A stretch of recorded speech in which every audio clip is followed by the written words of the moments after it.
Kaya tu zong te tibai je ve ko le. Tu chu movie recap kan lo nei do na le. Kaya tu den ka video te hi tha le mu no min ti chuan subscribe share le like.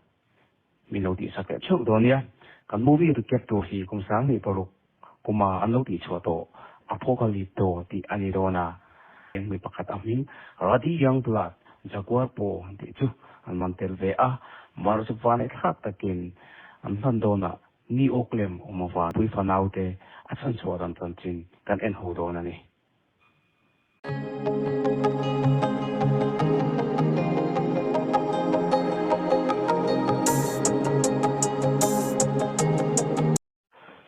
movie film lo theng sat mai ni chu alo thing chan zan po zo lo chuanin mấy cher eng king an zong sim zong ze lai le lama pui a chung kwa de khur chunga tu chin ka nau te than ne na mu a mu poka